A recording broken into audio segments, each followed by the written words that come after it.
கர்த்தருடைய பரிசுத்த நாமத்திற்கு மகிமை உண்டாவதாக. மீண்டும் ஒரு புதிய பதிவோடு உங்களிடத்தில் கலந்து கொள்ள தேவன் கிருபை கொடுத்தார். அதாவது பலிப்பிடம், விக்கிரகத்தோப்பு, நரபலி, இது மூன்றும் கலந்ததான ஒரு பிரசங்க குறிப்பு. இந்த மூன்று குறிப்புக்கும் நம்முடைய வேத புத்தகத்திற்கும் என்ன தொடர்பு, அதனுடைய முக்கியத்துவத்தை இந்த நாளில் நாம் பார்ப்போம். அதாவது தமிழில் பலிப்பீடம் அப்படின்னு பார்த்தோம்னா பலிப்பீடம் பலிப்பீடம்ன்றது இன்னொரு அர்த்தம் பலியிடும் மேடை. அதாவது அப்போஸ்தலர் 17 அதிகாரத்தில் நம்ம வாசித்தோம்னா, அந்த அத்தேனே பட்டணத்தில் பவுல் பிரசங்கம் பண்ணுற மார்க்ஸ் மேடையில் தான் அவர் ஏறி பிரசங்கம் பண்ணுறார். அது ஒரு பலிப்பீடம். அந்த இடத்துல பலி செலுத்தக்கூடியவங்க அறியப்படாத தேவனுக்கு அப்படின்ற ஒரு இடத்தை வச்சு இயேசு கிறிஸ்துவனுடைய சிலுவை பாடு மரணங்களை குறித்து மனம் மாறுங்க அப்படின்னு அவர் பிரசங்கம் பண்ணுகிறார். எபிரேயர் 10 எடுத்துக்கிட்டாக்கா, மிஸ்பேயாக் அடிக்க பலியிட என்கின்ற ஒரு சொல்லை அதை காட்டுகிறது. பலி இடக்கூடிய இடத்தை காட்டுகிறது. கிரேக்க பதத்தில் துசியா பலி செலுத்தும் இடம். லத்தீனில் அல்டேரா உயர்ந்த இடம். ஆங்கிலத்தில் பலிப்பிடம் ஆல்டர். இது ரொம்ப முக்கியமான வேதத்துக்கு சம்மந்தப்பட்ட ஒரு வார்த்தை. இதனுடைய நோக்கம், தேவன் எப்படி இதை சித்தரித்து பேசுகிறார்னு கேட்டால், இந்த யாத்திராகமம் 20ஆம் அதிகாரத்தை வாசித்தால் அதில் 2 பாயிண்ட்டு நமக்கு ரொம்ப முக்கியமாக இருக்கிறது. அதில் ஒரு பாயிண்ட்டு மண்ணினாலே பலிப்பிடம் கட்டுங்க, அப்படி இல்லைன்னா உளிப்படாத, நம்முடைய நிர்வாணம் அதில் படாத ஒரு பலிப்பிடத்தை கட்டுங்க. அங்கே நீங்கள் பலி செலுத்தி என்னை நோக்கி பார்த்து கூப்பிடும்போது நான் உங்களை ஆசீர்வதிக்கிறேன்றார். ஒரு எளிமையான ஒரு பலியினுடைய நோக்கத்தை, கர்த்தரை ஆராதிக்கிற ஒரு ஆராதனையை அங்கே சித்தரித்து சொல்கிறார். ரொம்ப எளிமையான ஒரு பலிப்பிடம். அப்போ தேவன் அங்கே வரேன்னு சொல்கிறாரு. அதுதான் நாங்கள் ஒரு முக்கியமான ஒரு கருத்து. கல்லால் கூட கட்டக்கூடாதுன்றார். ஏன்னா நம்ம உளிப்படுது, நம்ம நிர்வாணம் படுது. செதுக்கப்படாத கல்லை கூட வச்சு நீங்கள், நிர்வாணம் படாத கல்லை கூட நீங்கள் பலிப்பிடமாக ஆக்கலாம். இது 2 நாளாகமம் 4:1 வாசித்த அந்த காலத்தில் வெண்கல பலிப்பிடும். அந்த பலி செலுத்தினா அந்த ரத்தத்தை எடுத்து அந்த கொம்புங்க மேலே, பலிப்பிடத்து மேலே தெளிப்பாங்க. அதே போல் வெண்கல தூப பீடம், பரிசுத்த தலத்தில் தூபம் காட்டக்கூடிய ஒரு அந்த தூபத்தை அங்கே வைக்கிறாங்க. யாத்திராகமம் 30ஆம் அதிகாரம் 1-10 வரைக்கும் வாசித்தால் நமக்கு அங்கே தெரியும். அந்த பலிப்பிடம் இருக்கட்டும், பலிப்பிடத்துடைய முக்கியத்துவம் என்ன, அதுதான் நமக்கு ரொம்ப தேவையான ஒரு விஷயம். பலிப்பிடம் என்பது தேவனை சந்திக்கின்ற ஒரு இடம், அல்லது தேவன் நம்மோட கூட சந்திக்கிறதுக்கு வரக்கூடிய இடமே பலிப்பிடம் தான். நோவா காலத்தில் ஜலம் வற்றி போன பின்னால் ஒரு பலிப்பிடம் கட்டி அவர் தேவனை தொழுது கொண்டார். சில பரிசுத்தமான மிருகம், பறவைகளை பலியிட்டு தொழுகை செய்தார். அந்த பலியினுடைய சுகந்த வாசனையை முகர்ந்த ஆண்டவர் சீதோஷணங்களை மாறி மாறி வரும், நான் இந்த மாதிரி மனுஷனை நான் அழிக்க மாட்டேன். அவன் செய்கிற தவறுகளை அவனுக்கு தகுந்த விசாரிப்புக்குரிய காலத்தில் விசாரிப்பேன். 120 வருஷம் வாழுறவன் ஏன் நம்ம அதை அழிக்கணும்னு அந்த நோவுடைய பலியினாலேயே மனசை மாற்றிக்கிட்டார். சுகந்த வாசனை. அப்போ அப்படி பார்க்கும்போது பலி என்று சொல்லும் பொழுது தேவனை சந்திக்கிற ஒரு இடம். அதுக்கு ஒரு ஆதாயம் தான் பலி, மிருக பலி. ஆனால் அந்த இடத்துல தான் ஆண்டவர் வந்து ஆசீர்வதிக்கிறேன்றார். இந்த ஆபிரகாம் போன இடமெல்லாம் பலி செலுத்துகிறார். இது பலிப்பிடம் கட்டி ஆண்டவர் தொழுகை செய்கிறார். அப்படி தொழுகை செய்கிற விஷயத்தில் பார்க்கும்போது 21ஆம் அதிகாரம் 33 வசனத்தை வாசித்தால் கொஞ்சம் வித்தியாசப்படுகிறது. விக்கிரகத்தோப்பு அல்ல, தோப்பை உருவாக்கினார். அங்கே சதா காலம் அவர் ஆண்டவராகிய கர்த்தரை, தேவனாகிய கர்த்தரை தொழுகை செய்தாருன்னு என்று வசனம் விளக்குது. எங்கே ஆதியாகமம் 21ஆம் அதிகாரம் 33வது வசனம். நிரந்தரமாக தோப்பை உருவாக்கி தொழுகை செய்கிறார். மற்றமெல்லாம் பலிபீடம் கட்டி தொழுகை செய்கிறார். இடத்துக்கு ஏற்றால் போல் அந்த தொழுகை செய்கிறார். அப்போது இந்த எபிரேயர் 9:22 வாசித்தால் ரத்தம் சிந்துதல் இல்லாமல் பாவ மன்னிப்பு இல்லை. அப்போ அந்த பலிபீடத்தில் தான் அந்த மிருக பலிகளை செலுத்தி தன்னுடைய பாவத்தை போக்கிக் கொள்ளுவாங்க, தன்னுடைய பாவத்துக்கு பரிகாரம் பண்ணுவாங்க, பாவத்துக்கு ஒரு மன்னிப்பு அது வாங்கின்னு வருவாங்க. ஆனால் இது ஒரு விதமான பலிகளால் செலுத்தி செலுத்தி செலுத்தி கடைசியில் நியாயப்பிரமாணம் நிறைவேறலை, பலியினால் பிரயோஜனம் இல்லை அப்படின்னு சொல்லிட்டு ஒரு நிரந்தரமான ஒரு பலியை ஆண்டவர் ஏற்படுத்துகிறார். அதாவது எபிரேயர் 13ஆம் அதிகாரம் 10 வாசித்தால் நமக்கொரு பலிப்பிடம் உண்டு. அந்த பலிப்பிடம்னா அது சிலுவையினுடைய பலிப்பிடம். இயேசு கிறிஸ்து மரித்து ரத்தத்தை சிந்தி அந்த மரண சிலுவை தான் ஒரு உன்னதமான ஒரு பலிப்பிடமாக இருக்கிறது. அதனால தான் பலிப்பிடம் என்று கேட்டால் நம்மை கர்த்தருக்கு அர்ப்பணிக்கக்கூடிய ஒரு இடம். அந்த இடத்துல போனால் நம்மளை அர்ப்பணம் பண்ணணும்.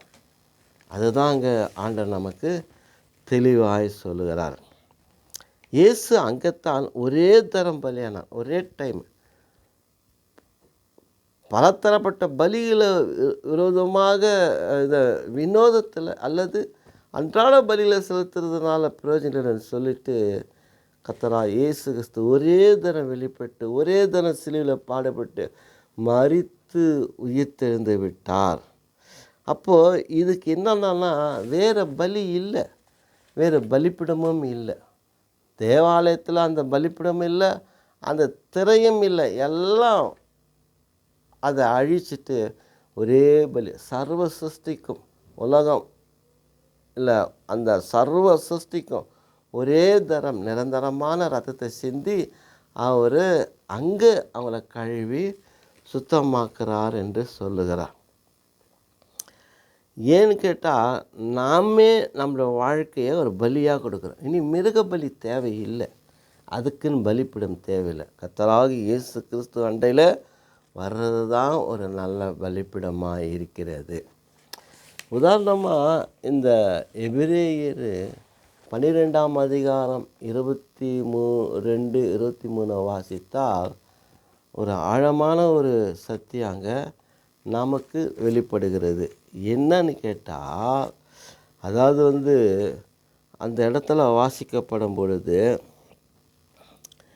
பரலோகத்தில் 23-24 22 இல்லை 22-24 வரைக்கும் வாசித்தால், நீங்கள் சீயோன் மலை இடத்திற்கும் ஜீவனுள்ள தேவனுடைய நகரமாகிய பரம எருசலேம் இடத்திற்கும் 1000-10,000 தேவதூதரிடத்திற்கும் பரலோகத்தில் பேரெழுதி இருக்கிற முதற் பேரானவர்களின் சர்வ சங்கமாகிய சபையினிடத்திற்கும் யாவருக்கும் நியாயாதிபதியாகிய தேவனிடத்திற்கும் பூர்ணமாக்கப்பட்ட நீதிமான்களுடைய ஆவிகளிடத்திற்கும் புது உடன்படிக்கையின் மத்தியஸ்தராகிய இயேசு கிறிஸ்துவினிடத்திற்கும் ஆபேலுடைய இரத்தம் பேசினதை பார்க்கிலும் நன்மையானவைகளை பேசுகிற இரத்தமாகிய தெளிக்கப்படும் இரத்தத்திடத்திற்கும் வந்து சேர்ந்திருங்கள்.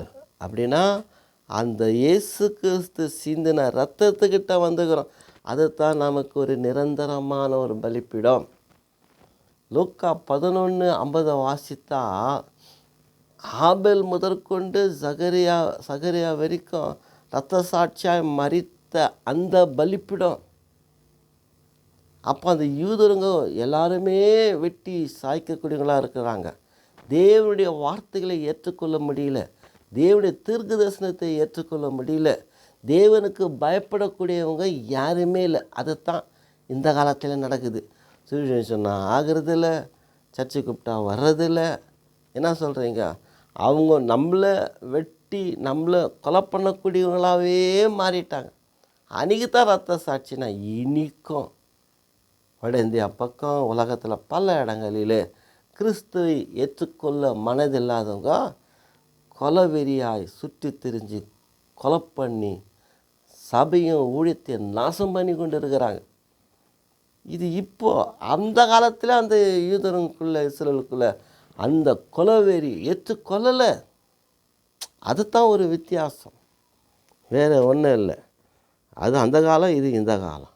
அப்போ பலிப்பிடம் நமக்கு சொல்லும் பொழுது ஒரு பரிசுத்தத்தை நமக்கு காட்டுது. தேவனிடத்தில் ஒரு ஒப்புரமாக கூடிய ஒரு நல்ல இடமாக மாறிவிடுகிறது. அது தேவனை சந்திக்கிற ஒரு உன்னதமான இடம். அப்போ அப்படி நம்ம பார்க்கும்பொழுது இந்த ஆபிரகாமு 21:31 வாசித்தால் தோப்பை உண்டாக்கிய ஆராதனையை அந்த தொழுகையை அந்த ஆபிரகாம் செய்கிறார். ஆனால் பின்னொரு காலத்தில் அந்த தோப்பு ஒரு விக்கிரக தோப்பாக மாறிவிடுகிறது. ஆனால் தற்சமயத்துக்கு அது இப்போ மாறலை. ஏன்னா கானானியர்கள் அவங்க பிரபலமாகலை, பரவலை. அவங்க தான் மெயின். அவங்க வளர என்ன பண்ணிட்டாங்க, எல்லா விதமான தோப்பு விற்கிற ஆராதனையை ஏற்படுத்திட்டாங்க.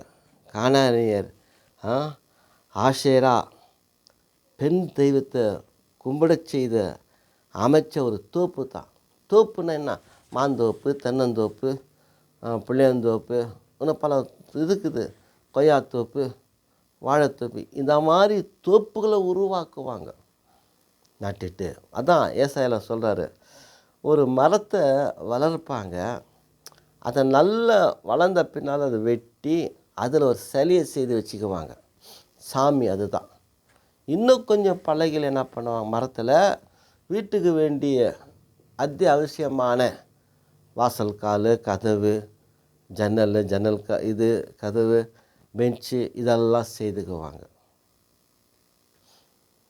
இன்னும் கொஞ்சம் நல்ல பொருள் எடுத்து கோயிலுக்கு வேண்டியதான கதவு, ஜன்னல் அதெல்லாம் செய்துக்குவாங்க. இன்னும் கொஞ்சம் பலகை எடுத்து என்ன பண்ணுவாங்கன்னா வீட்டுக்கு வெறுகுக்காக வச்சுக்குவாங்க. அந்த துண்டுங்களை உதவாத துண்டுக்கு பேர் பிணத்தை கொளுத்தக்கூடிய வைப்பாங்க.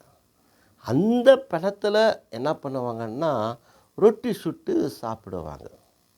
ஆண்டவர் அதான் கேட்குறேன், இவ்வளோ அருவருப்புக்கு இதே ஒரே மரம் எத்தனை உபயோகமாகுது.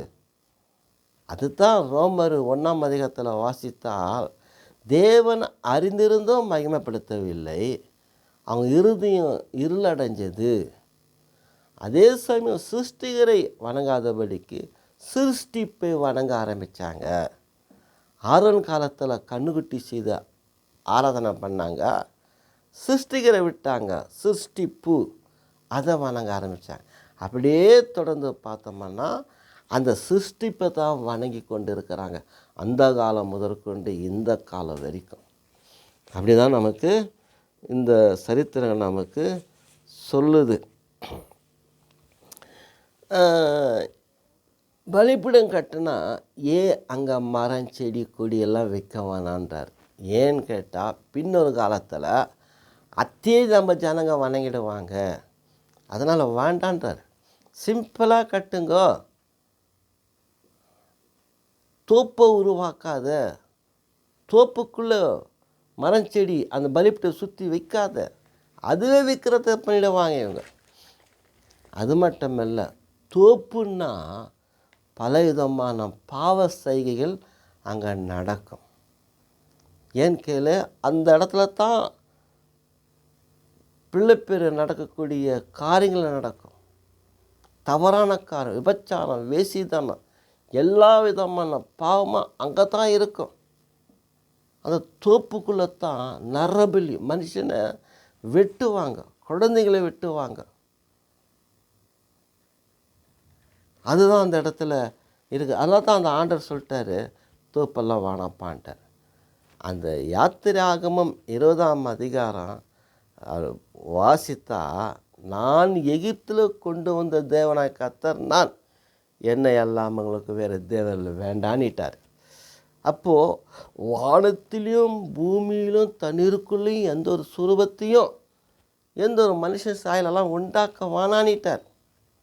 ஏன்னா பலிப்பிட மண்ணால் கட்டப்படும் பொழுது அங்கே தோப்பு உருவாக்காத, அத்தை நீங்கள் வணங்கிடுவீங்க, அதுவே கடவுளாக மாற்றிடுவீங்க அப்படின்ற அர்த்தத்தை தான் என்னை இல்லாமல் வேறு தேவர்கள் வேண்டான்னு சொல்லிட்டார். தண்ணீருக்குள்ளே என்னென்னா ஆதியாகமம் 1:2 வாசித்தா, ஜலத்தின் மேலே தேவாவியானவர் அசைவாடினார். அப்போ அந்த ஜலத்தில் அந்த காலத்தில் விக்கிர ஆராதனை இல்லை, அதுக்குள்ள ஒரு தெய்வத்தை உருவாக்கலை, பூமியிலையும் இல்லை.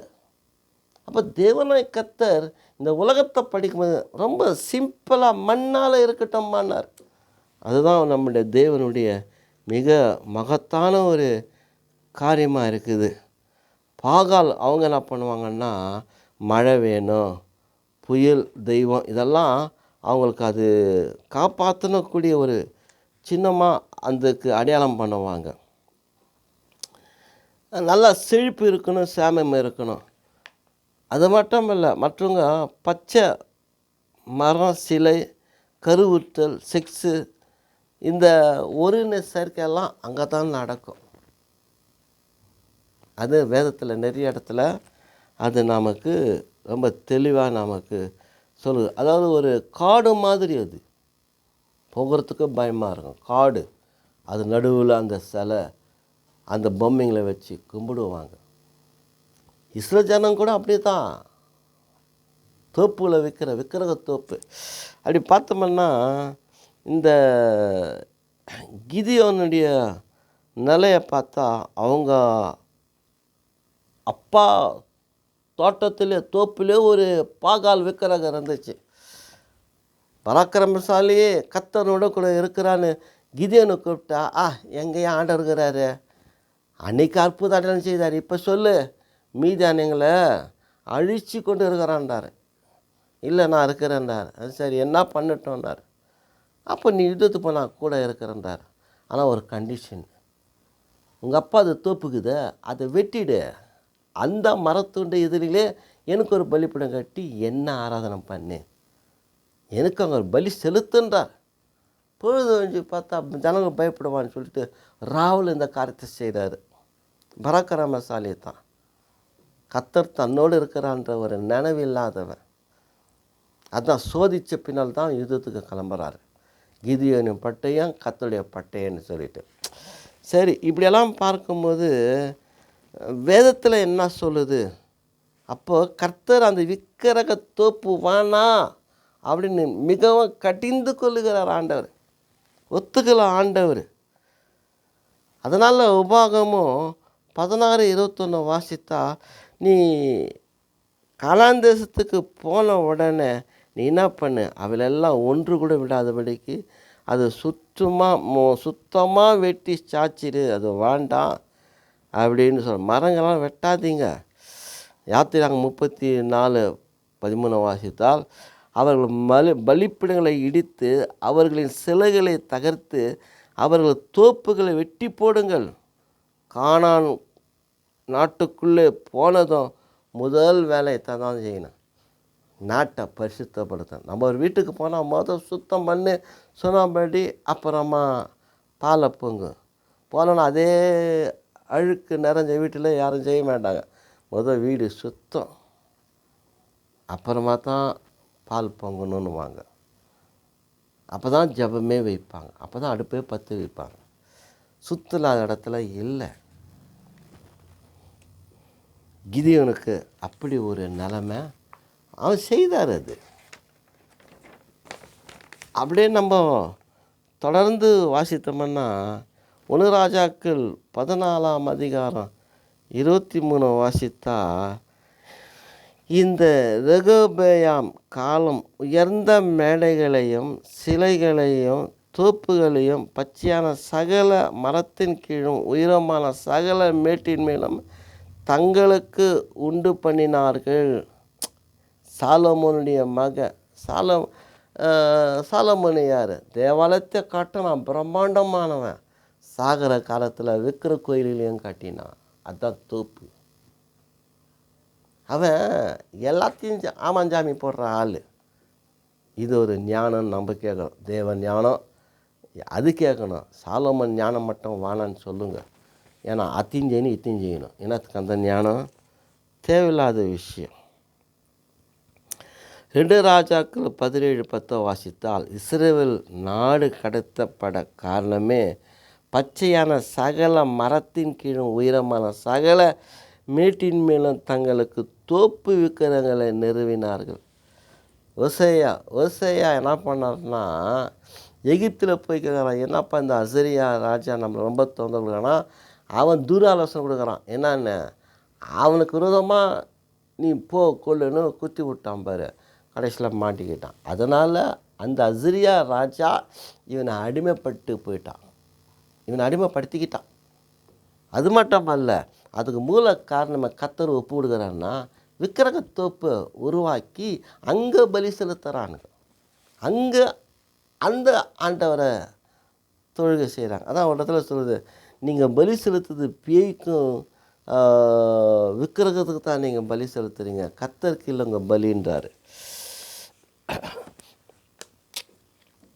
அப்போ இப்படி பார்க்கும்போது தான் எல்லாம் ஒரு இருக்குது. எசேக்கியா மோசே பண்ணின வெண்கல சர்பம் தோப்பியெல்லாம் தகர்த்தான். எங்கள் 2 ராஜாக்கள் 18:4. அன்றைக்கி மோசையே ஒரு வெண்கல பாம்பு சுரூபத்தை செய்து நோக்கி பாருங்கப்பா பிழைக்கணும், பாம்பு கடிச்சாத்தான். அது அப்படியே எடுத்துன்னு போனாங்க. அதே ஒரு விக்கிர ஆராதனையாக மாறிவிட்டது. அப்போ தான் இவர் என்ன பண்ணுறாரு, அந்த எசேக்கியா ராஜா அது தகர்த்து போடுறாரு. எரோபெயாம் அவன் என்ன பண்ண 2 கன்வெர்ட்டியை செய்து தானில் வைக்கிறான், இன்னொருத்தில் ஏதோ இடத்துல வைக்கிறான். சமாரியில் அப்படின்னு நினைக்கிறேன், தப்பாக இருக்கலாம். எங்கே 2 இடத்துல வைக்கிறாரு. அங்கே போய் தொழுகை செய்துங்கோ, எருசலேமுக்கு வானான்றான். அவன் பண்ணதில் அப்படியே இருக்குது. வர இஸ்ரவேல் ராஜாலாம் எல்லாம் கர்த்தருக்கு வைராக்கியத்தை காட்டினாலும் இந்த எரோபெயாம் பண்ண அந்த கன்றுக்குட்டியை தொடமாட்டானுங்க. கடைசியில் தான் ஒரு ராஜா எழும்பி அதை நாசம் பண்ணி அழிக்கிறார். பாகால் அதான் இது சொல்கிறாரு, யோசியா ஆலயத்தில் இருந்த ஆஷேரா தோப்பு சிதரோன் பள்ளத்தாக்கில் சுட்டு தூள் அற்பமானவங்க கல்லறின் மேலே தூவினான். அந்த விக்கிர தெய்வத்தினுடையதெல்லாம் தூளாக்கி அற்பமான கல்லறைங்க மேலே அவன் தூக்கி விசிறடிச்சிட்டான். அந்த பொன்னனாகட்டும் வெளியனாகட்டும் மண் சிலையனாகட்டும் எல்லாமே நாசமான ரொம்ப பெஸ்ட்டு ஒரு ராஜா ஓசியா. தாவீதுக்கு அடுத்து இவன் தான். ஆனால் தேவன் இவருடைய ஊழியத்தான் ஒரே ஒரு விஷயத்தில் அங்கீகரிக்கலை. அந்த மனாசா செய்த தப்பை தான் மனசில் வச்சுக்கின்னு பாபிலோனில் 70 வருஷம் அடிமையாக இருக்க சொல்லிட்டார். மற்ற A to Z ரொம்ப சின்ன வயசில் ராஜாவானா கூட கர்த்தருடைய பய பக்தி வைராக்கியத்தில் தூய்மைப்பட்டு வாழ்ந்தவர் தான் இந்த யோசியா ராஜா. 2 நாளாகமும் 34:4 வாசித்தால், அவனுக்கு முன்பாக பாகாலின் பலிப்பிடங்களை இடித்தார்கள், அவைகளில் மேல் இருந்த சிலைகளை வெட்டி தோப்புகளையும் வார்த்தை விக்கிரகங்களையும் வெட்டப்பட்டு விக்கிரகங்களையும் தகர்த்து தூளாக்கி எல்லாமே என்னங்க போட்டாங்க, கல்லறை மேலே போட்டாங்க. அவ்வளோ ஒரு கேவலம் பண்ணி விட்டாம்பா அந்த ராஜா. அதுதான் நமக்கு அங்கே ஒரு சொல்லுகிற ஒரு நிலைமை. சரி, அப்போது இந்த ஏசாயா 4:3 வாசித்தா நம்மளுடைய விக்கிரகத்தோப்பு இல்லை, நம்முடைய ஆவிக்குரிய அர்த்தம் என்னன்னு கேட்டால் நம்முடைய இருதயமே தேவனுக்கு ஒரு தோப்பாக இருக்கிறது. அவர் என்ன சொல்கிறார், நான் 14:4 வாசித்த எசேக்கியாவில், மனுஷர் தங்கள் நரகலான விக்கிரகங்களை தங்கள் இருதயத்தில் நாட்டி அப்படி சொல்லிவிட்டு அந்த உலக பாவத்தை சொல்கிறார். என்னது, பணம், செக்ஸு, புகழ், போன் பாரு எப்போ பாரு நோன்னே இருக்கிறோம்.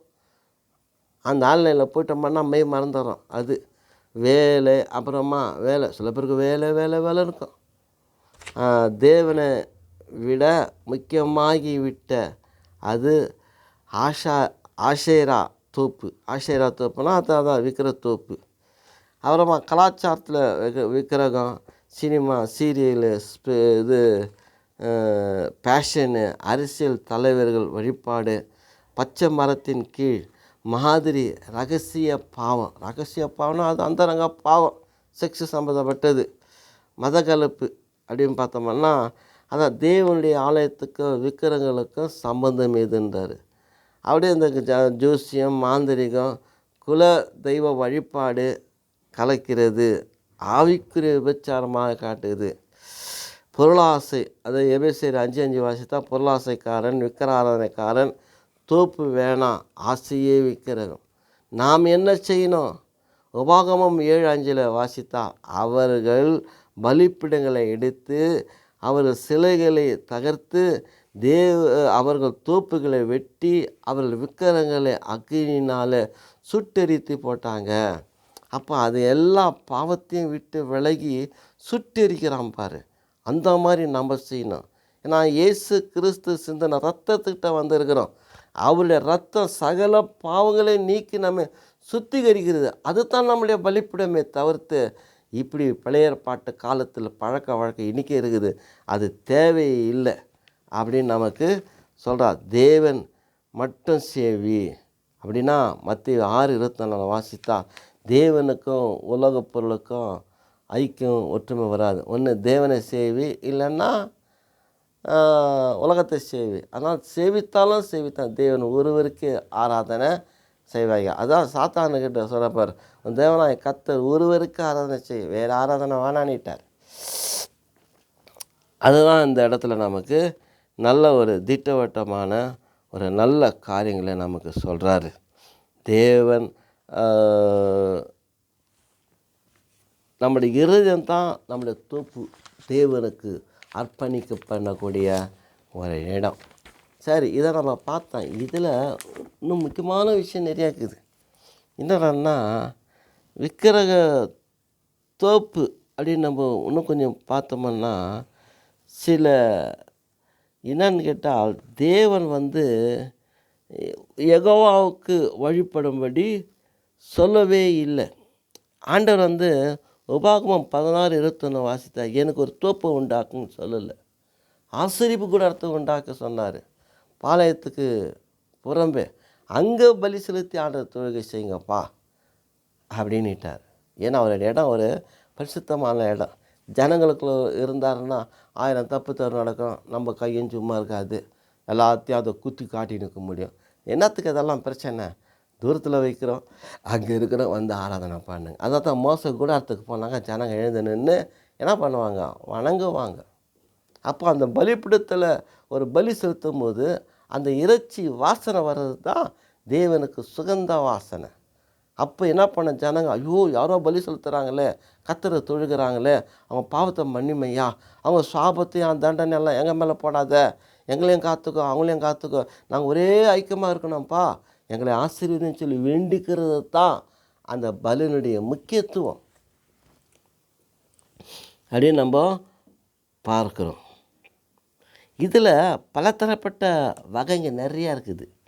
இதில் இந்த தோப்பு காரியங்களை பார்த்தோம்னா, ஆஷேரா தோப்பு அது அந்த பெண் தெய்வத்தினுடைய மரத்தூண், பச்சை மரம், கருவுறுத்தல், செழிப்பு, செக்ஸு வழிபாடு, இதெல்லாம் இந்த பாவத்தை காட்டுகிற ஒரு உயர்ந்த ஒரு அந்த பாவ செயலாக இருக்கிறது.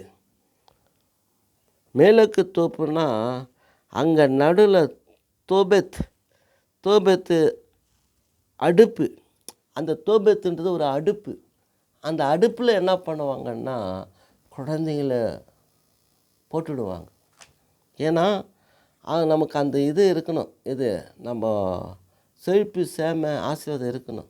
இவன் செய்கிற பாவ இன்பத்தெல்லாம் அனுபவிக்கணும்னா அதுக்கெல்லாம் ஒரு பரிகாரமாக தன் குழந்தைங்களையே தூக்கி தோப்பில் போட்டுடுவாங்க. தீயில் பலியிடுகிற 2 ராஜாக்கள் 23ஆம் அதிகாரம் 10 இது சொல்லுது. இன்னும் சொல்லப்போனால் பொது தோப்புனாக்கா ஊர் தெய்வம், பூதம், ஊருக்கு வெளியே பெரிய மரங்கள், காவல் நோய், நீங்கள் இதுக்கெல்லாம் அந்த பலி செலுத்துவாங்க. இது எங்கே எசேக்கியா 6:23 வாசித்தா நமக்கு தெரியும்.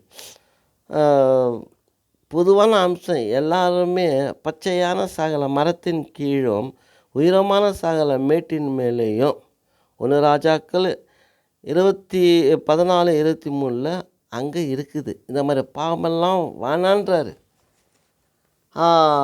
ஏன் தோப்பு வேண்டாம் அப்படின்னு பார்த்தா நம்ம கர்த்தரை சேவிக்கும்படி தோப்பு வேண்டாம். தேவனுடைய பலிப்பிடம் தான் ஒன்று தேவை. அந்த பலிப்பிடத்தில் நம்ம கர்த்தரை தொழுகை செய்யணும். ஒழுக்கம் இல்லாத இல்லை, ஒழுக்கத்தோடு நம்ம கர்த்தரை ஆராதிக்கணும். இப்படி சொல்லி சில வசனத்தோடு சொல்லுது. 1 யோவான் 4:23 நம்ம வாசித்தால் அங்கே வெளிச்சத்தில் கர்த்தரை ஆராதனை பண்ணுங்க. எசேக்கியேல் 8:12 வாசித்தால் மர நீழல், தோப்பு மறைவு, ரகசிய பாவம், இருளிலே, சித்திர அறையில், அது அந்த மாதிரி ஒரு பாவ செய்கையாக இருக்குது. பரிசுத்த தேவன் அசுத்தத்தை வெறுக்கிறார் அப்படின்னு சொல்கிறார் ஆண்டவர். அப்போ இதனுடைய மூல கருத்து என்னென்னா நம்ம வாழ்க்கையில் கர்த்தருக்காக சுத்தமாக வாழ வேண்டும். இது சும்மா ஒரு இன்ட்ரடக்ஷன் தான் இது போயின்னுக்குதுங்க. இன்னும் நம்ம சாராம்சத்துக்கு வரலை. பொதுவான ஒரு விக்கிர தோப்பு அது யெகோவா மட்டும்தான். அதான் அந்த வழிபாடுங்க, நரபலி இதெல்லாம் சேர்ந்து வருது. அதெல்லாம் நமக்கு வேண்டான்றாரு. நியாயப்பிரமாணம் வந்த பிறகு தோப்பு கூடாது, தோப்பு வேணாம்.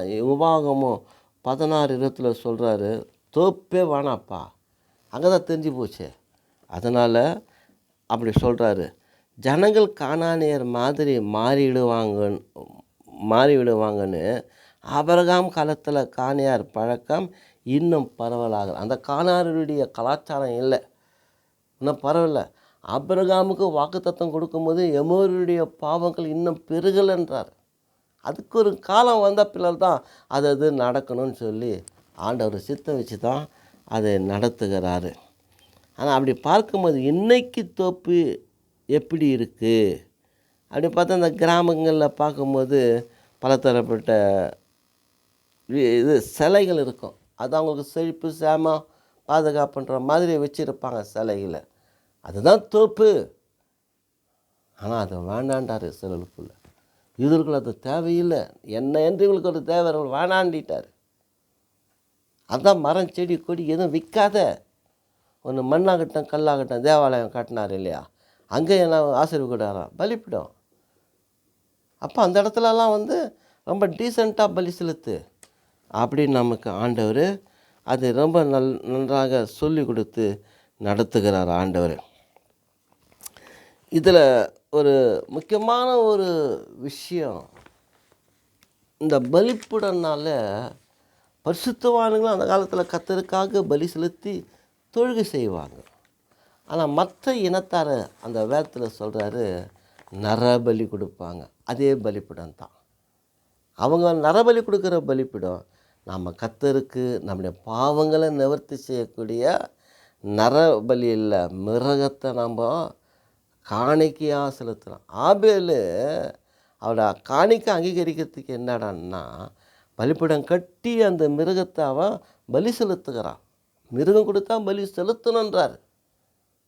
சும்மா போக்கா நாய் போக்கு இதுவாக விட முடியாது. பலி செலுத்தணும், ரத்தம் சிந்தணும்.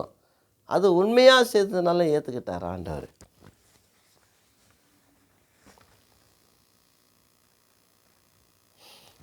ஏதேன் தோட்டம் இப்போ தான் நம்ம முக்கியமான ஒரு பாயிண்ட். ஏதேன் தோட்டம்னா யூத கிறிஸ்தவருடைய புராண கதை.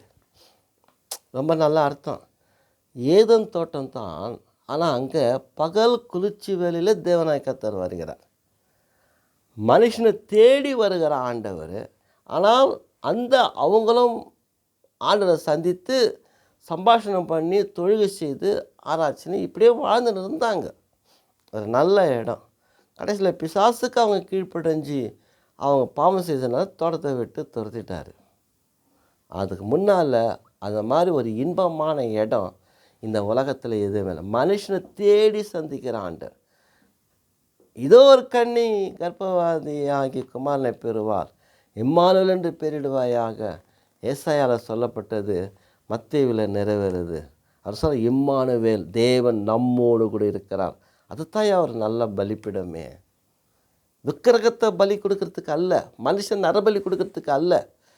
நம்ம தேவனை சந்திக்கணும், தேவன் நம்ம சந்திக்கணும். ஒரு நிரந்தரமான ஒரு பலிப்பிடத்தை உருவாக்குனவர் தான் கிறிஸ்து.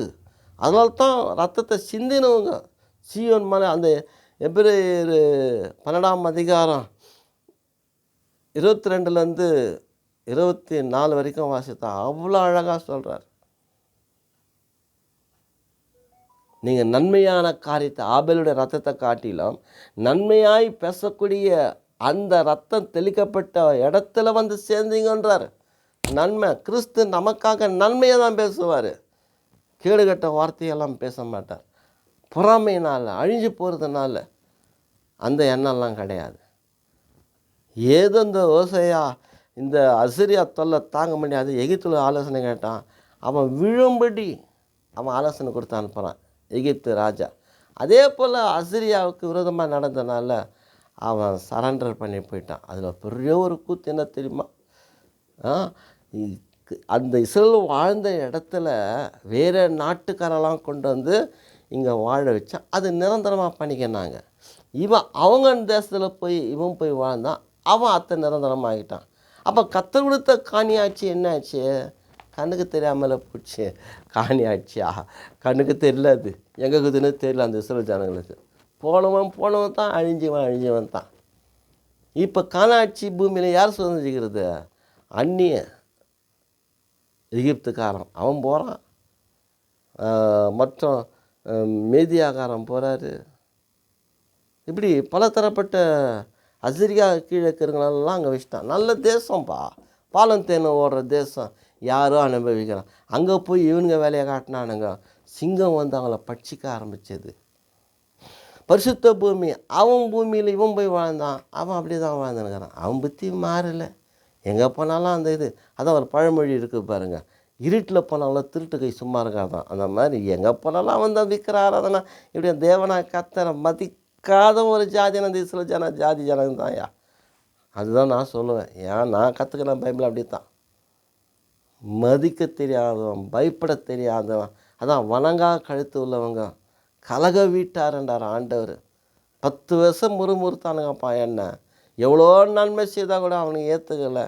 ஜாதிங்களா ஜனங்களான்ற ஒரு விருப்பு மசே நீ போ, உனக்கு பெரிய ஜாதி ஆக்கிறேன்றாரு. அட போயா, நான் என்னத்துக்கு ஜாதி? அவங்களோட நானும் செத்து போகிறேன்ட்டான். இவன் பாசம் எப்படி இருக்குது? சரி என்னவோ வாப்பா அப்படின்னு அவனுக்கு மன்னிப்பு கொடுத்துக்கிட்டுன்னு போகிறார். அந்த மாதிரி ஒரு சமாச்சாரம் வேதத்தில் நிறையா இருக்குதுங்க. அப்போது அந்த தோப்புக்குள்ளே மரத்தை வெட்டினா, விலங்கை கொன்னா தெய்வ கோபம் வரும்னு ஒரு நம்பிக்கை. அப்போ மரத்தையும் வெட்டக்கூடாது, எதுவும் வெட்டக்கூடாது, மரம் வளரணும்.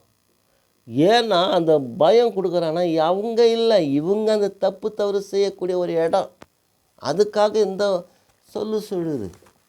ஆனால் அந்த ஆதாம் ஏவாள் வாழ்ந்த இடம் ஏதேன் தோட்டம், அது கூட ஒரு தோப்பு தான். ஆனால் அந்த தோப்பில் கத்தர் தான் உலாவின் வந்திருந்தார். ஆதாமுக்கிட்ட ஏவாள்கிட்ட பேசினார். எப்போ பிசாசு பேசிச்சோ அதுக்கு எப்போ செவி கொடுத்தாங்களோ தேவன் வெறுத்து வந்துட்டார். போடாப்பா இந்த தோட்டத்திலே வானான்ட்டு பிசாசையும் துரத்தி விட்டார். இந்த ஆதாம் ஏவாளே நீங்கள் வானா நீங்கள் போயிடுங்கன்னு சொல்லி துரத்தி விட்டார். திரும்பி அந்த தோட்டத்துக்குள்ளே யாரும் வரக்கூடாது. கேருமிகளை வச்சு சுடர்களை வச்சு ஒரு காவல் காத்து அதுக்கு போகிற வழியெல்லாம் அடிச்சுட்டு நித்திய ஜீவன் கனியை புசிக்காதபடிக்கு தடுத்து நிறுத்திட்டார். இந்த ஆபிரகாம் வாழ்ந்த ஒரு காலத்தில் நம்ம பார்த்தோம்னா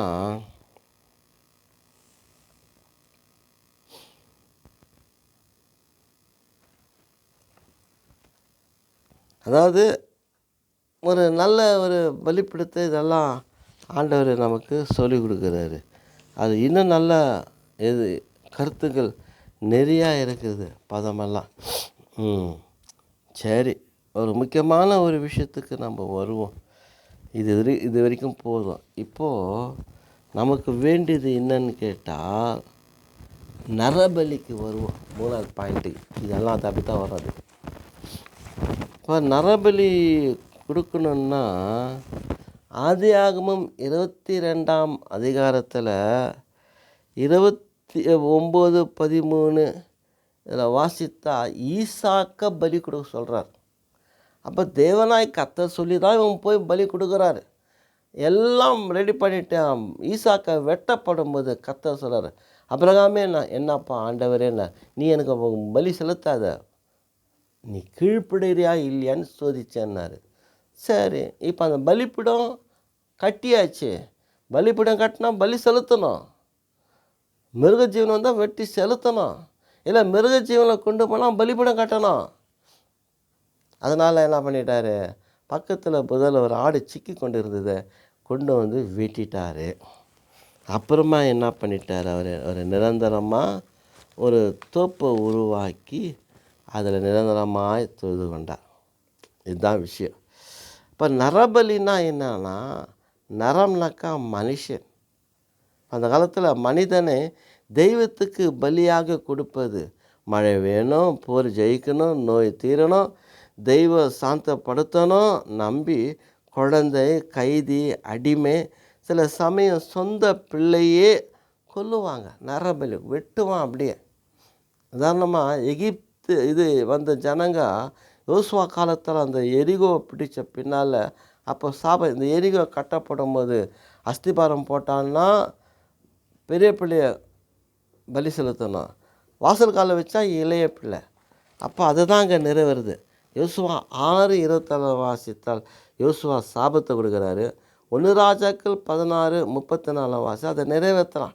பெத்தலே ஒருத்தன் எழும்பி அதை கட்டும் போது தான் அஸ்திபாரத்துக்கு தன்னுடைய பிள்ளையை பலி செலுத்துகிறான். 2வது பிள்ளையை கால் வைக்கும்போது வெட்டுறாரு. வேதாகமத்தில் இப்படி சொல்லுது.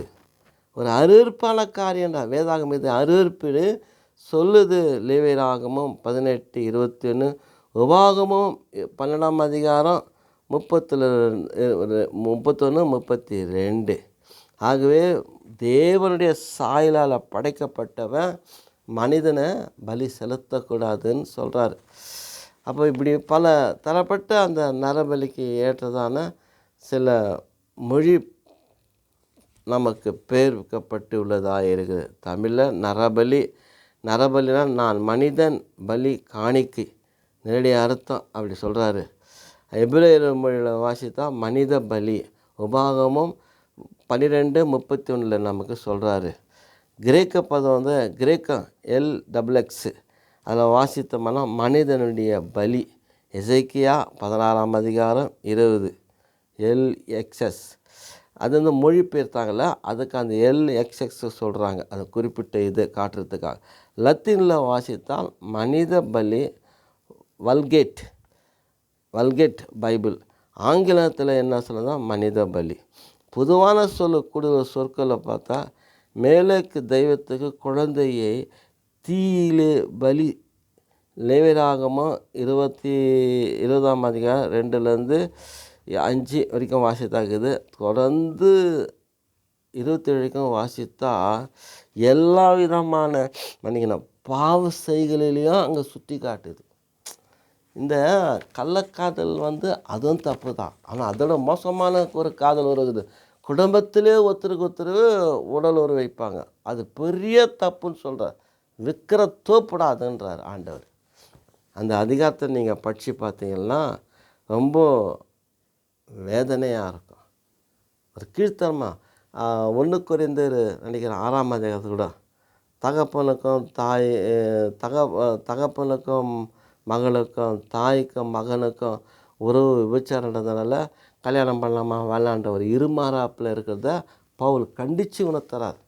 நம்ம தவறான வாழ்க்கை இதெல்லாம் நம்ம பார்க்கப்படும் பொழுது அதுவே இந்த பாவங்கள் நமக்கு இப்படி சொல்லுது. புராண கதைகள் பழங்கால மக்கள் பழக்க வழக்கம் என்ன? அதான் கானானியர் மேலாக்கு வழிபாடு, கடவுள் மேலாக்கு தீய தெய்வம், மழை விளைச்சல் தெய்வம் மறை, அதாவது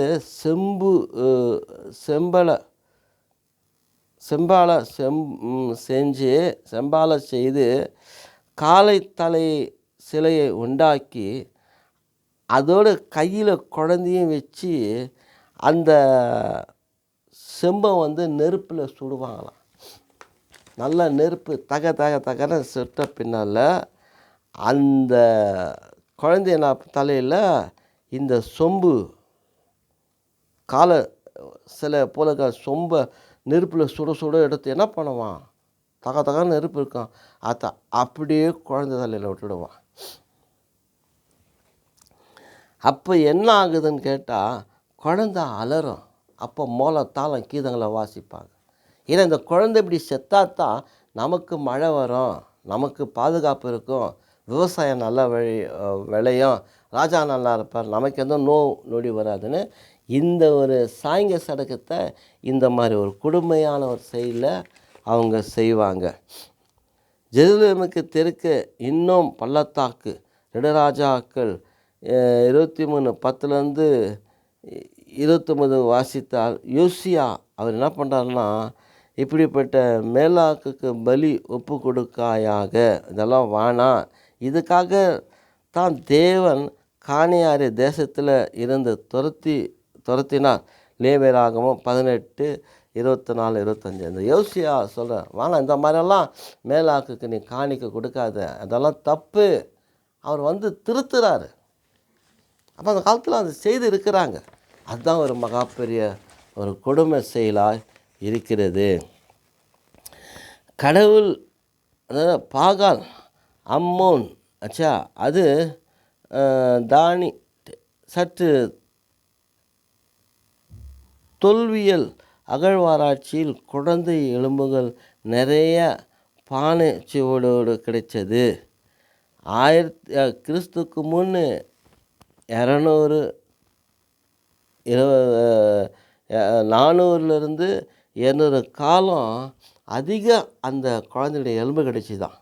நம்பிக்கை நகரம் ஆபத்தில் இருந்தால் பிரபுக்கள் தங்கள் மூத்த மகனை பலி கொடுப்பாங்க, இல்லைன்னா போர் தோல்வி பஞ்சம் வரும்னு நம்பிக்கை. அவன் போகிற நல்லா சரியாக யுத்தம் பண்ணால் ஜெயிப்பான். அவனுக்கு நம்பிக்கை நம்ம பிள்ளைய நரபலி கொடுத்துடலான்றது தான்.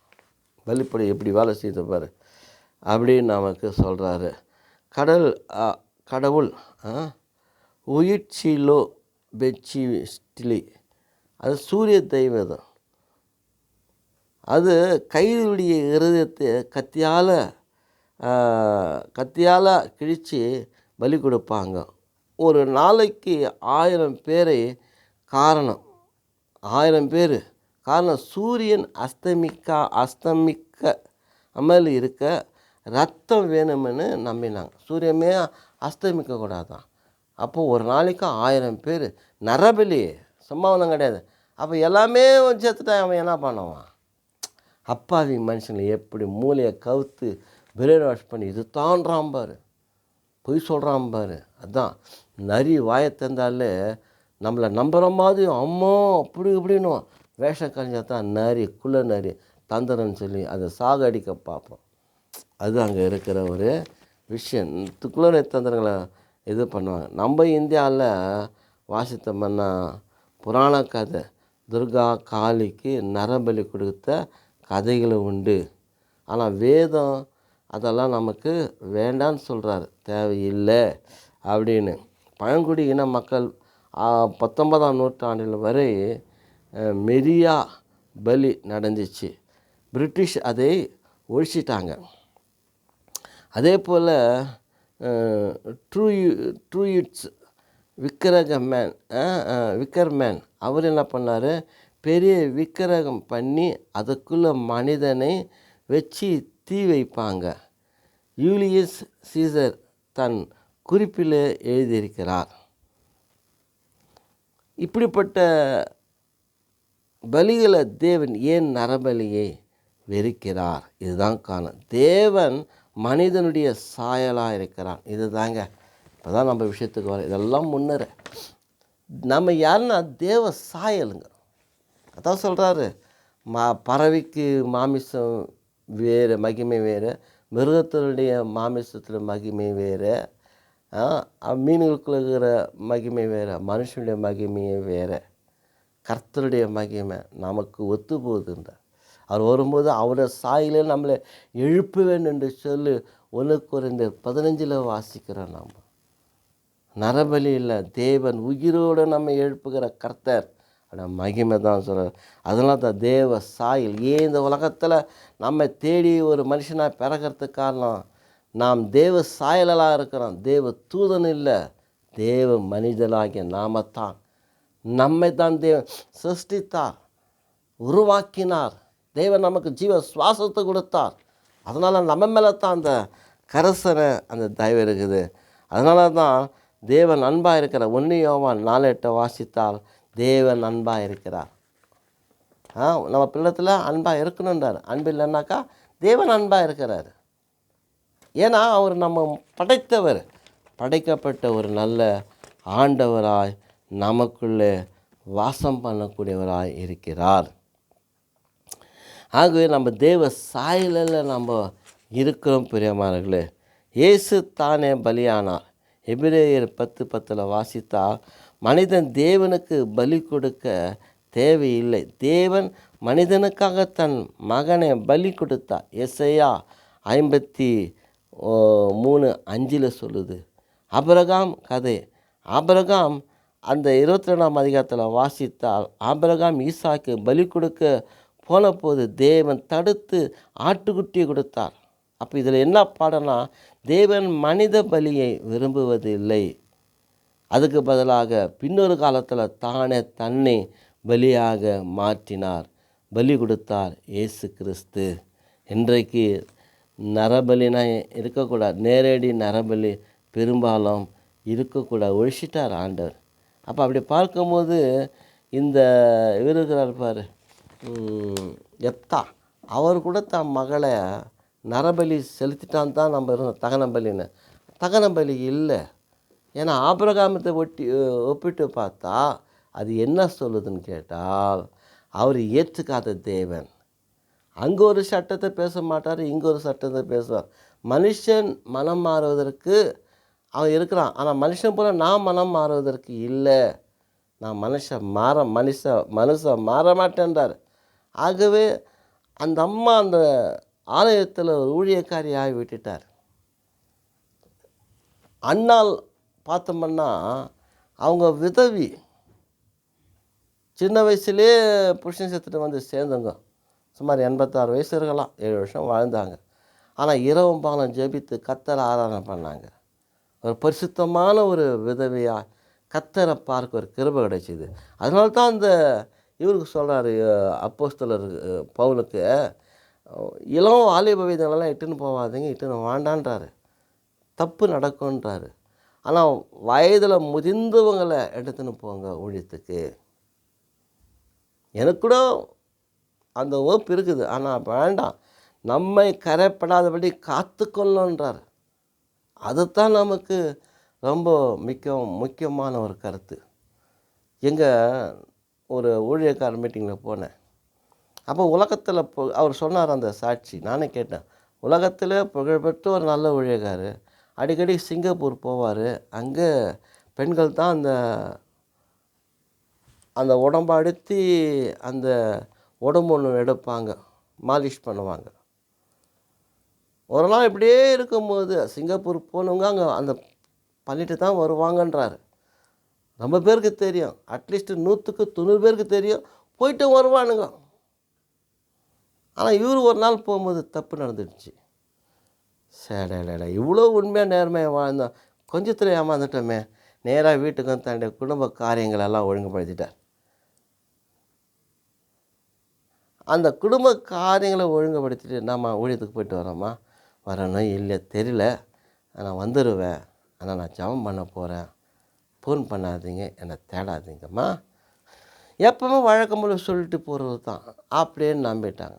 40வது நாள் வருது, அவர் ராவம் பகலை உபவாசம் எடுத்து ஜெபம் பண்ணி, நான் செய்தது தப்புயா, ஆனால் நான் நரகத்துக்கு போகல, என் தப்புக்கு ஒரு மன்னிப்பு கொடுன்னு மன்றாடி ஜெபித்து அந்த தண்ணியில் சாப்பாடில் இதில் 39வது நாள் இறந்துட்டார்.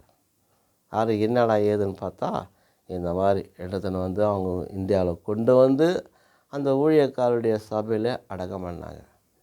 என்னத்த சொல்லுவேன், நமக்கு பகுத்தறிவு இல்லை அந்த இடத்துலலாம்.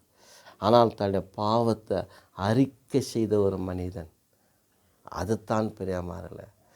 ஒரு மனிதனுடைய வாழ்க்கையை கர்த்தருக்காக தன்னை அர்ப்பணம் பண்ணுகிற ஒரு ஜீவ பலியாக இருக்க வேண்டும். ரோமர் 12:1 அதுதான் சொல்கிறார், ஒன்று கர்த்தருக்கு ஒரு ஜீவ பலியாய் ஒப்புவிடு. நீ ஆராதனை பண்ணுற இல்லையா, தன்னையே ஒரு பலியாய் செலுத்து. நம்மக்கிட்ட பணமும் பொருளும் எதுவும் கேட்கல. ஆண்டவர் அந்த 50வது சங்கீதத்தில் சொல்லுகிறாரு, உன்னையே ஒரு காணிக்கையாக, உன்னையே ஒரு பலியாக, உன்னையே ஒரு பலிப்பிடமாக நான் வாசம் பண்ணக்கூடிய ஒரு நல்ல வாசஸ்தலமாக இருக்க நீர் வை, நீயாவே இருன்றார் ஆண்டவர். ஏதேன் தோட்டத்துடைய ரகசியம் அதுதான் பெரியம்மாள். தேவன் நம்மோடு கூட இருக்கிறார். அவர் வானத்திலையும் பூமியிலும் தண்ணீருக்குள்ளே வாசம் பண்ணுகிறதுனால என்னை அல்லாமல் வேறு தேவர்களை வேண்டான்னு சொல்லித்தான் யாத்திராகமம் 20ஆம் அதிகாரத்தில் திட்டவட்டமாக அந்த பிரமாணத்தை கொடுத்தார். ஆனால் இவங்களும் பல விக்கிரகத்தை வணங்க ஆரம்பித்தாங்க, பல விக்கிரக தோப்பை உருவாக்கினாங்க, பல பிள்ளைகளை நரபலியை கொடுத்தாங்க.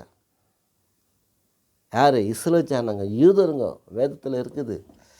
அப்படிப்பட்ட நரபலி கொடுக்குங்க இன்னைக்குள்ள நடக்குது. மந்திரவாதிகாரன் செய்கிறாங்க. அப்புறமா அந்த அகோரிங்க அவங்க அதை நரபலி கொடுத்து அதை சுட்டு சாப்பிட்றாங்க. நாங்கள் தான் செய்தோன்றான், தட்டி கேட்க ஆள் இல்லை. ஏன்னா அவங்களுக்கு தகுந்த மாதிரி தான் மற்றவங்க இருக்கிறாங்க.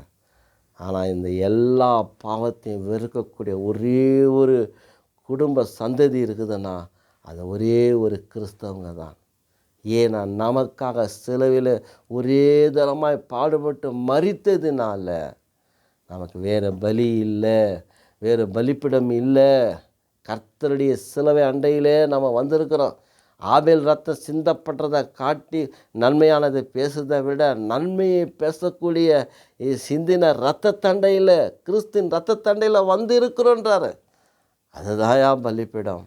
அந்த பலிப்பிடத்தண்டையில் நம்ம இருக்கிறோம். எவ்வளோ கர்த்தருக்கு பயந்து பரிசுத்தமாய் நம்ம வாழணுமோ அவ்வளவோ நம்ம பரிசுத்தமாய் வாழக்கூடியவர்களாக நாம் இருக்கிறோம். பெரியமாரில் உலக வாழ்க்கையில் உலகத்தை வெறுத்து வந்தவங்க நம்ம, உலக பாவத்தை வெறுத்து வந்தவங்க நம்ம. ரட்சிக்கப்பட்ட ஆரம்ப காலத்தில் அன்பு இருந்தது. இப்போ பார்த்தீங்கன்னா எபேசு சபையில் இருக்கிற அந்த அன்பு குறைஞ்சி போச்சுன்ற மாதிரி நம்ம அன்பே குறைஞ்சி போய் இருக்குது. மீண்டும் நம்ம வாழ்க்கையை புதுப்பித்து கொள்ள வேண்டும். மீண்டும் நம்மளோட வாழ்க்கையை ஆண்டவருக்கு ஒப்பு கொடுக்க வேண்டும். மீண்டும் ஆண்டவருக்கு நம்மையே காணிக்க. ஒரு உதவி 2 காசு ஜீவனுக்குள்ளதை கொடுத்தால் என்று சொல்லும்போது நம்ம அந்த 2 காசில் நம்மையே ஒரு பலியாய், நம்மையே ஒரு காணிக்காய் ஆண்டவர் கொடுத்து அவரை பின்பற்றி வாழ்வோம். அவருடையக்காக நம்முடைய சிலுவையை சுமந்து, நம்முடைய பாடுகளை சுமந்து அவரை பின்பற்றி போவது தான் நம்முடைய கிறிஸ்தவ வாழ்க்கை. இந்த உலகத்தில் நமக்கு எதுவுமே இல்லை. கர்த்தர் கைவிட மாட்டார். நான் உன்னை விட்டு உலகதும் இல்லை, உன்னை கைவிடுதும் இல்லை என்று சொன்னார் ஆண்டவர். மோசேஸை பார்த்து சொன்னார், யோசுவா பார்த்து சொன்னார், மோசேட இருந்தது போல் உன்னோட கூட இருப்பேன்னு சொன்னார் ஆண்டவர். அப்போ கிறிஸ்து இந்த உலகத்தில் ஆதி காலத்தில் வாழ்ந்த கிறிஸ்தவரோடு கூட இருந்த ஆண்டவர் நம்ம தேடி இந்த உலகத்தில் ஜீவனை கொடுக்கும்படி ஒரு இம்மானுவேலராய் பிறந்தார் என்று கேட்டால் அவர் எங்கே இருப்பார்? நம்மகிட்ட தான் இருப்பார். நம்ம தான் ஒரு பலிப்பிடமாக மாறிட்டோமே. இந்த பலிப்பிடத்தில் தான் அவர் வாசம் பண்ணுவார். ஒருவர் என் சத்தத்தை கேட்டு கதவை திறந்தால் நான் உள்ளே பிரவேசிப்பேன்றார். நம்முடைய ஆண்டவர் உள்ளத்தில் வாசம் பண்ணுகிற தெய்வம். நம்முடைய ஆண்டவர் நம்மோடு கூட இருக்கிற தெய்வம். இரவும் பகலும் தூங்காத விழித்திருந்து பாதுகாக்கின்ற தேவன். நம்மை உள்ளங்கையில் வரைந்து வைத்து கொண்டு ஒவ்வொரு நாளும் கண்ணோக்கி பார்த்து கொண்டு இருக்கிற தேவன். நம்மை கண்மணி போல பாதுகாக்கிற தேவன். காரணம், அவருக்கு உகந்த ஒரு ஜீவபலியாய் நம்ம அர்ப்பணித்து விட்டோம். அந்த அர்ப்பணிப்போடு கூட நம்ம வாழ்வது நல்லது தான் பிரியமானவர்களே. கர்த்தருக்காய் ஒப்பு கொடுப்போம். கர்த்தர் நம்மை ஆசீர்வதிப்பாராக. ஆமேன், ஆமேன்.